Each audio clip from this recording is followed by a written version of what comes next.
bagong presidente po ng PDP Laban, ang ating minamahal na mayor at ang anak ng aking boss na si Mayor Baste Duterte. Palakpakan po natin. Congratulations!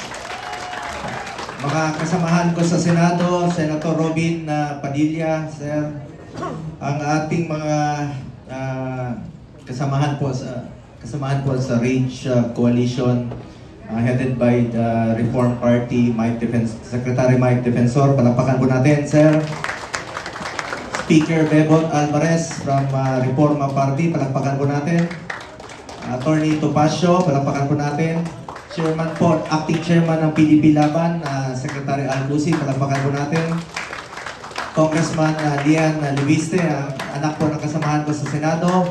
At kasamahan ko rin po sa Duterte 10, Attorney Jimmy Bondok. Palakpakan po natin. Kasamahan ko rin po sa Duterte 10, Attorney Vic Rodriguez. Palakpakan po natin. Ipe Salvador, Attorney JB Hillo, Congressman Paulo Marcoleta. Palakpakan po natin. And of course, Senator Rodante Marcoleta. Palakpakan po natin. Secretary Raul Lambino, palakpakan po natin. At sino po ba yung mga kasamahan natin? Si Duterte na na-miss ko, of course, Attorney Trixie Angeles, Ma'am Cathy, si aking Ma'am Grace. Una salamat po sa pagmamahal kay Tata Digong. Mga kasamahan po natin sa gabinete noon, Secretary Jun Esperon, sir, maraming salamat po. Commissioner Adamat, Attorney Respicio, sir, lahat po ng mga, hindi ko na po maisa-isa lahat, no? And unang-una, maraming salamat po sa inyong taos-pusong pagmamahal kay Tatay Digong. Noon pa man hanggang ngayon, isa lang po ang aking pakiusap po sa inyo na sana po'y, andito rin pala sila Secretary Bisado, ang ating SecGen sa PDP at lahat po ng mga opisyalis ng PDP, lahat ng mga LGU, sa mga kapatid ko Muslim, Assalamualaikum, salamat po sa inyong pagmamahal. Sobrang grabe po ang pagmamahal ng ating mga Muslim kay Tatay Digong noon pa man hanggang ngayon po. Salamat po sa inyong pagmamahal. Salamat po. Kasi nakita niyo po yung pagmamahal ni Tatay Digong sa Davao noon. Walang diskriminasyon kami doon. Tandaan natin, Muslim, Kristiyano, magkakapatid po tayo, Pilipino po tayo na lahat po. Attorney Topacio na, banggit ko na rin po kanina, mga kasamahan ko sa Duterte, no? Senator Bato de la Rosa, namimiss namin ni Senator Robin sa Senado, magkakatabi po kami.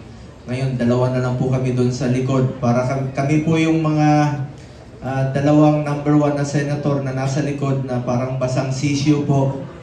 Sana ay ganun talaga sa Senado, numbers game talaga dyan. Kami yung nasa minority. Pero ako po'y umaasa, sana sa darating na eleksyon sa 2028 ay madadagdagan po at magiging majority na po tayo sa Senado. Sa tulong po ninyo, magtulungan po tayo. Si Attorney Torion, sino po ba, Attorney Jimmy, mga kasamahan natin na na-miss ko, banggitin. Pastor Kibuloy. Attorney Hinlo, nabanggit ko na po kanina. Wala na ba akong na-miss? Wala po akong na... si Dr. Richard Mata. Salamat sa inyong suporta sa Duterte.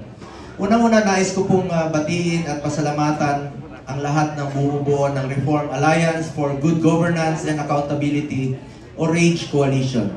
Isang mahalagang hakbang ang inyong inisyatiba, isang malinaw na pahayag na patuloy nating pinapahalagaan ang mabuting pamamahala at pananagutan sa ating paglilingkod sa bayan. Sa panahon ngayon, hindi natin maikakaila na marami tayong kinakaharap na hamon bilang isang bansa. Mula sa pagtaas ng presyo ng mga bilihin, hanggang sa iba't ibang suliranin, pang-ekonomiya at panlipunan, sa ganitong sitwasyon, mas lalo nating kailangan ang matibay na pamumuno, malinaw na direksyon at higit sa lahat isang gobyernong may malasakit at pananagutan sa bawat Pilipino. Ang good governance ay hindi lamang tungkol sa mga pulisiya o programa. Ito ay tungkol sa integridad, sa pagiging tapat sa tungkulin, at sa paglalagay ng kapakanan ng taong bayan na unahin ng lahat ang desisyon, kapakanan ng Pilipino. At yan po ang parati kong naalala, sinabi ni Tatay Digong noon, just do what is right. Hindi ka magkakamali. Unahin ang interes ng Pilipino, unahin po ang interes ng bawat Pilipino, interes ng bayan po. Di natin kakayanin ang mga hamon na ito kung kanya-kanya tayo. Kailangan natin ang pagkakaisa, kailangan natin ang pagtutulungan mula sa pambansang pamahalaan, mula sa lokal, mula sa pribadong sektor hanggang sa bawat mamamayan. Kapag sama-sama tayo, mas nagiging matibay ang ating pundasyon at mas nagiging epektibo ang ating mga hakbang.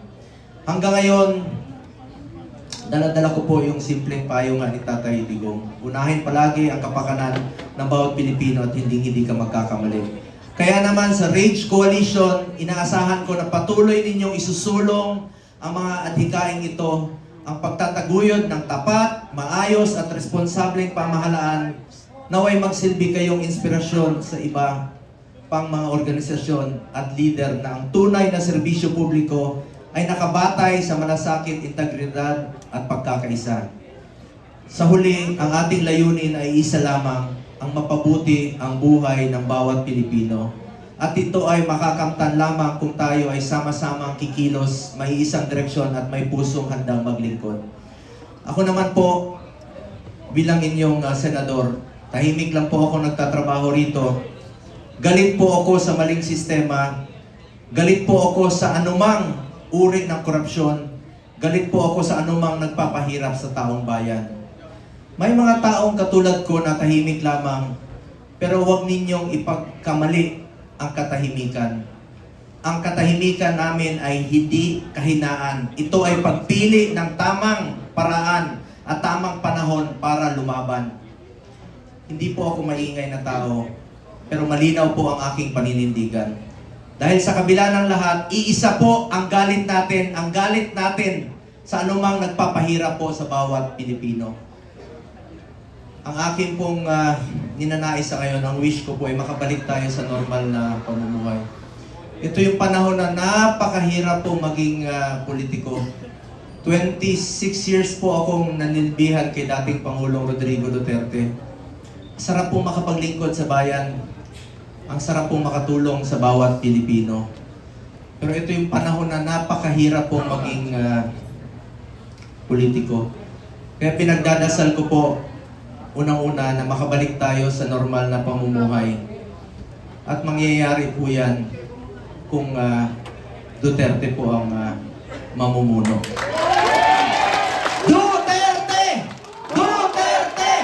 Duterte! Duterte! At pangalawa po, nakikiusap po ako sa inyo. May Panginoon naman po. Pagdasal natin na nasa maayos na kalagayan si Tatay Digong, maayos na kalusugan, at makauwi na po siya sa lalong madaling panahon. Bring him home! Bring him home! Bring him home! Bring him home! Mga kababayan ko, alam kong ilan sa inyo ang galit na. At ang galit na ito, hindi tayo naninira ng kapwa Pilipino.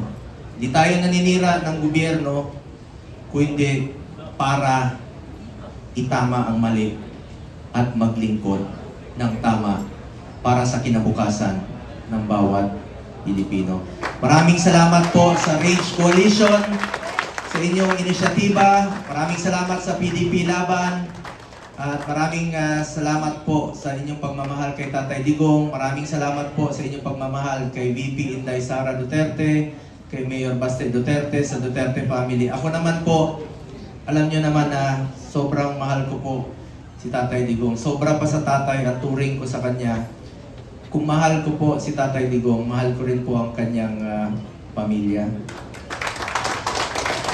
Huwag niyo na po akong...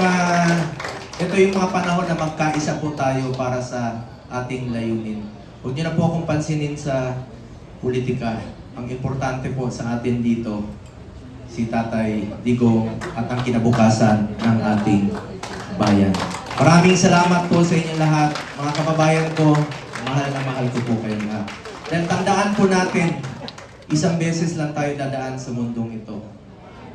Kung ano pong kabutihan na pwede natin gawin sa ating kapwa, ay gawin na po natin ngayon dahil hindi na po tayo babalik sa mundong ito.